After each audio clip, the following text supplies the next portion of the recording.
Hi everyone, Radhe Radhe. In this video, we're going to be doing chapter 6, verse 17. He spoke in the last video, last verse, which last to last verse, where he said that you should not eat too much and sleep too much. And I was like, oh my goodness, I do both of them a lot. So here he continues on that vein. And this one is difficult for me to hear. I think it's going to take me a while to get to a place where I can actually implement this because this one's pretty hard for me. Okay, so let's sing this verse together.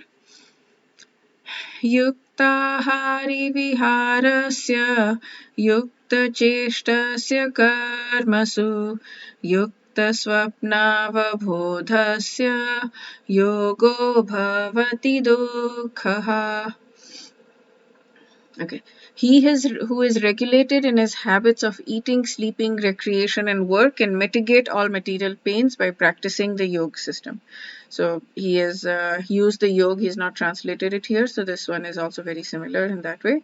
Those who are temperate in eating and recreation, balanced in work, and regulated in sleep can mitigate all sorrows by practicing yoga. Okay, so let's do this word by word. Yukta, regulated, ahar, eating, viharasya, recreation, yukta, again regulated, chetasya, cheshtasya, cheshtasya, one who works for maintenance, karmasu, in discharging duties, yukta, regulated, swapna abodhasya, sleep and wakefulness, yoga practice becomes bhavati dukha ha. Dukha means sadness, so dukha ha, diminishing pains. Ha probably means lowering. Okay, so one who is regulated in eating, recreation, regulated in working, only for maintenance and not like for indulgence. Karmasu in discharging duties, maintenance and discharging duties. Regulated in sleep and wakefulness. Becomes has less pains and in by practicing yoga. So it's a little more direct here. Those who are temperate in eating and recreation, balanced in work, regulated in sleep, can mitigate all sorrows. Okay. So here Prabhupada talks about again the offering food. Whenever we have something, we offer food to Krishna before eating. In Bhagavad Gita 9:26, he says specifically, he says what can be offered. I mean, he gives examples and he says etc. So he says vegetables, flowers, fruits, grains, milk, etc. So in this way, a person in Krishna consciousness becomes automatically trained to not accept food. But here he's talking about regulating food, not just offering food, but he's talking about regulating food. So there he gives examples of people who cannot sleep. He talks about sleep.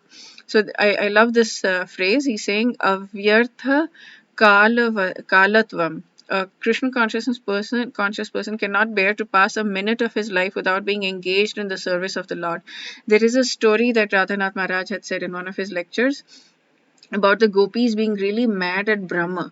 Brahma is the one who created us. The gopis were really mad at Brahma because they had to blink, and every time they blinked they would not see Krishna, and they were like, why did you create human beings in such a way that we're forced to blink and we do not see Krishna during the time that we're blinking? It's just so beautiful. Oh my god, I can't even, wow.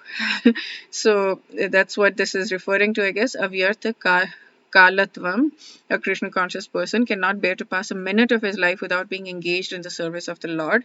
Therefore, sleeping is kept to a minimum.